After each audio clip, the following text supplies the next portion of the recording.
I've been watching my Facebook news feed and seeing a lot of posts about March for Our Lives, which was the campaign that was assembled in light of the Parkland shooting at Marjorie Stoneman Douglas High, um, committed by Nikolas Cruz. This was a very absolutely tragic event that should never have happened. And my heart goes out to the families of the fallen from that incident. Um, a lot of the kids have organized this March for Our Lives campaign uh, in an effort to help stop school mass shootings, which I agree with that part. Okay. But they're targeting the wrong people. They have the wrong information. They're basically drinking the Kool-Aid of the left. Now, if you actually go to the March for Our Lives website, yeah, they already have a full-blown website launched at marchforourlives.com and read their mission statement. Um, some of it I agree with. Obviously, we don't want our kids dying. That's just tragic and uncalled for. But the cause of why it happened is not what they think that it is. They want to call for say they want to say that our gun laws are weak and the NRA and we bribe the NRA and our government officials are owned by the NRA. And it's like, hold on a second here. Let's look at this from a logical standpoint. When we first had automobiles invented and they started becoming more commonplace and more people driving and everything, a lot of people would get into accidents. Over the years, they studied things like, okay, why are these accidents happening? How can we prevent future accidents? They didn't go and say, oh, we got to ban all cars. There's just too many people dying by cars. No, they went and they studied road design. They studied the addition of safety devices like supplemental restraint, aka seat belts, airbags, better, cars having better lighting, safety items like that. And over the years, accidents and deaths by accidents have reduced. They also studied the effects of drugs and alcohol on uh, on driving and how it affects your ability to operate a motor vehicle, and they signed it into law that driving above a certain blood alcohol percentage is illegal. People still do it, but now we can hold them accountable and fine them, and hopefully they never do it again. And that reduced deaths by drunk drivers, and it still continues to do that to this day. We came up with ways to keep the automobile, but just make it safer. Okay, these people, no, they want to go and ban guns all out. Now, these kids need to pick up a history book or something, okay? Because they're saying, oh, the Second Amendment's outdated. It was written when they were, we used muskets. It doesn't matter. The framers did not care what kind of arms were available or what kind of arms you carry. The whole point of the Second Amendment, if you go back to the days of federalism and ratifying the Constitution, James Madison wanted a system of checks and balances because he knew that human nature prevented the ability to eliminate factions, which are, special interest groups. And uh, he didn't want any of them to be able to all of a sudden rise to centralized power. So he created a system of checks and balances. This is why our government has three branches. You have the executive, the legislative, and the judicial branch, and each of the three branches can impose a check on the other when one tries to overstep its authority. The Second Amendment is a perfect example of checks and balances. Its intent was to impose a check on the standing army by the citizenry in case the standing army, which is uh, controlled by Congress, ever tried to overtake the people could impose a check on the army and overtake the army. It was this little scale that just tips every so often, and so the other side can go, oh, no, you can't do that, and it keeps everything in balance. It's all about a balance of power. Madison was a genius. He created that, and that's the whole purpose of the Second Amendment.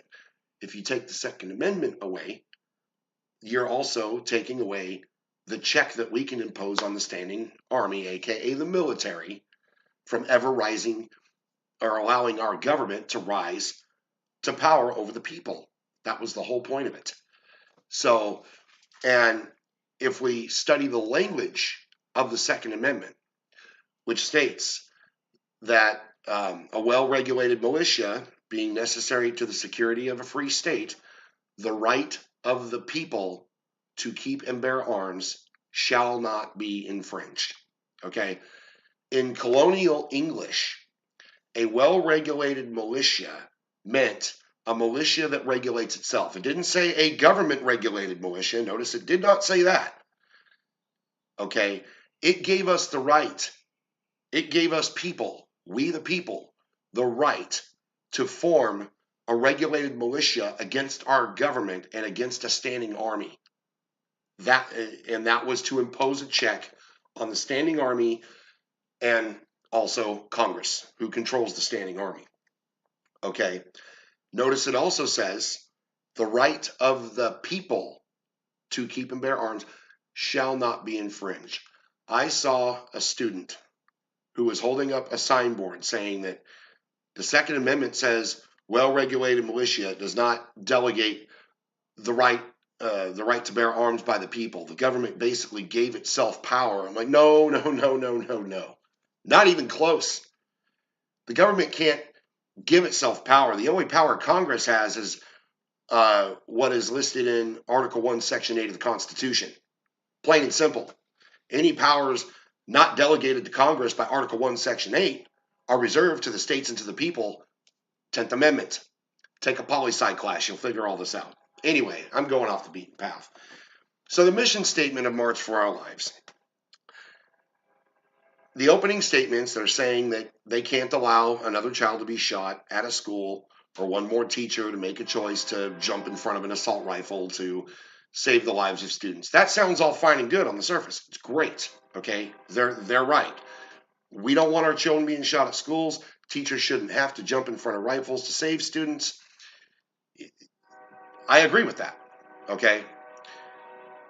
But here, when you scroll to the bottom, it says, specifically, we are working towards universal, comprehensive background checks. Okay, we already have background checks. Florida does background checks, okay? And there's like a list of 10 categories in federal law that prevent you from owning guns. And among them, you can't be a convicted felon, you can't be a fugitive from justice, misdemeanor domestic violence. All the common sense stuff is all federal law. All 50 states have to adhere to that, okay? We have a background check system, and it works. Believe me. I saw a news article about a guy who wanted to kill his girlfriend. So he goes to a gun store, does the paperwork. Well, something on his background came back, and it prevented the sale from happening. I don't know what it was that came back, but something in his background came back, and the seller had to reject the sale. Okay, our background check system worked. However, that guy, not to be outdone, goes online. He finds a private seller willing to sell his firearm to this guy, and the guy paid him an extra $100 to look the other way, took that gun and killed his girlfriend. Okay? No law that we have could have stopped that.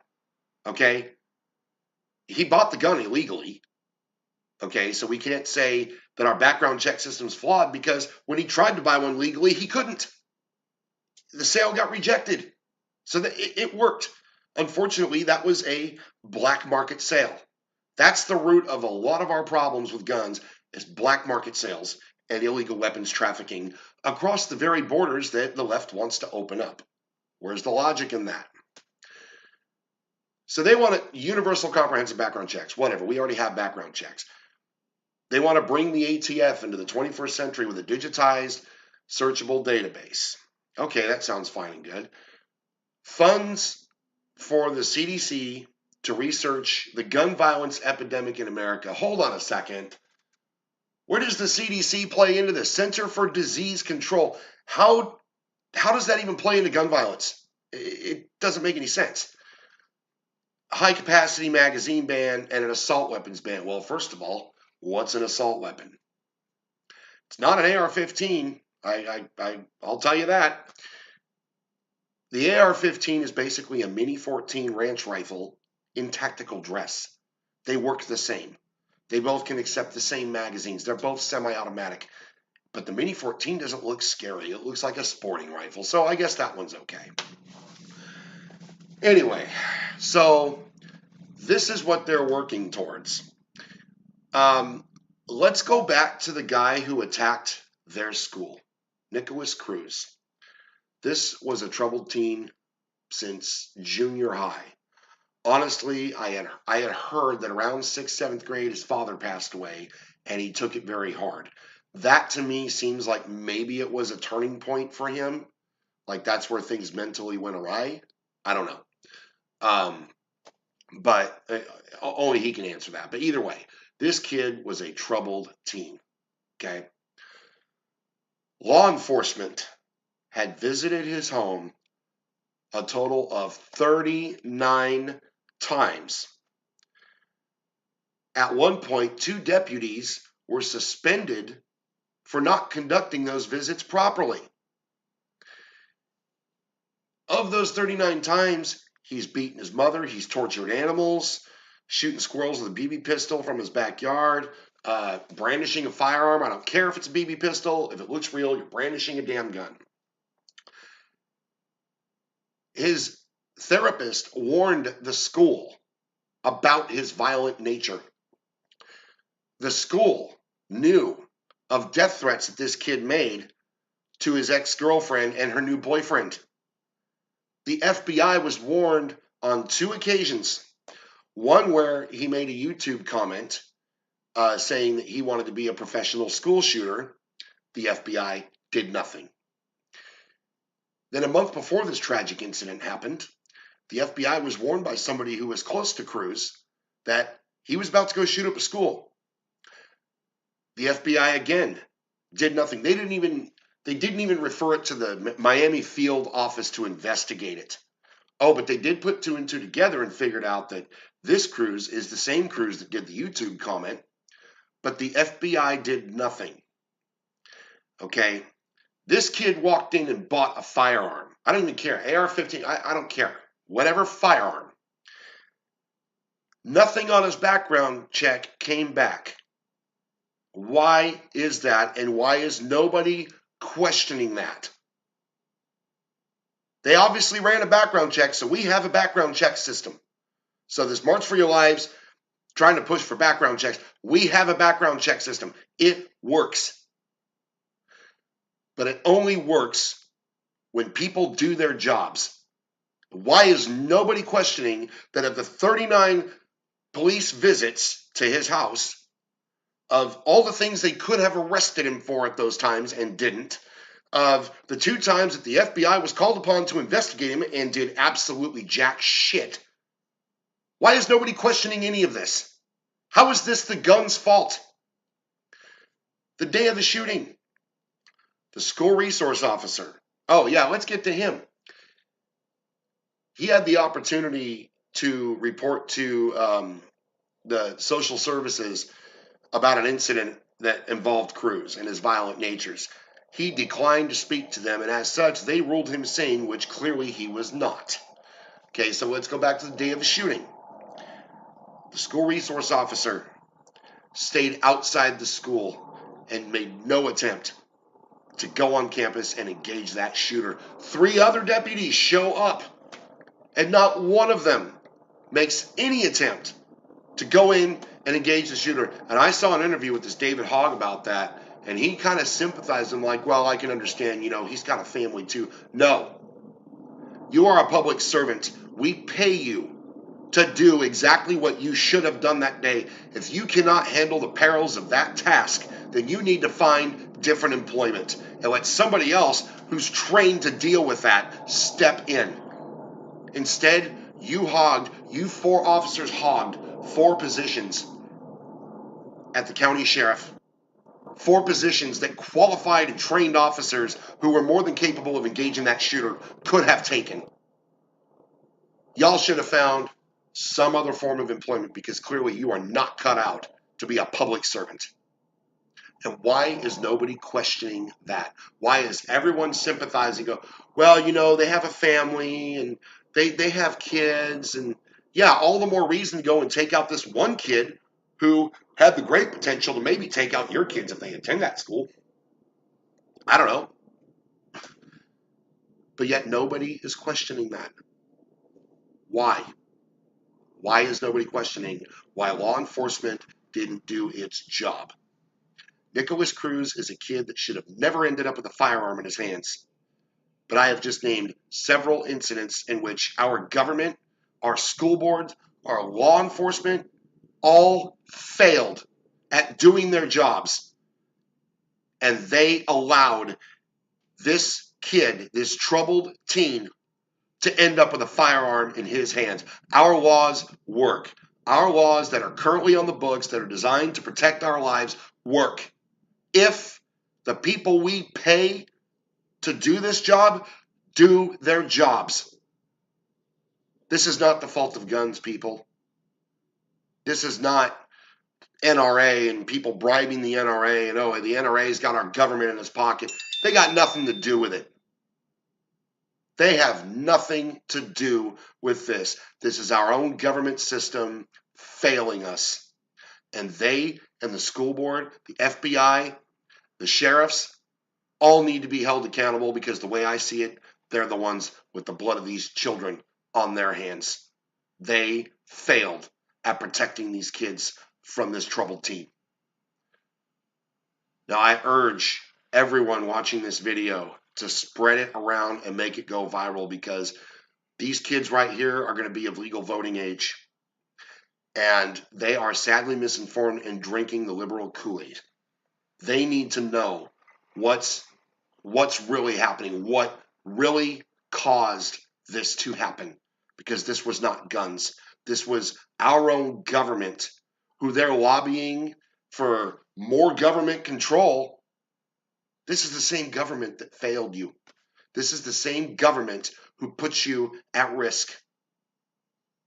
All to further their anti-gun agenda. And they need to know about it. And these people who are responsible need to be held accountable. I hope you enjoyed watching. Feel free to spread it around. But that is my final point, my final stance on this issue.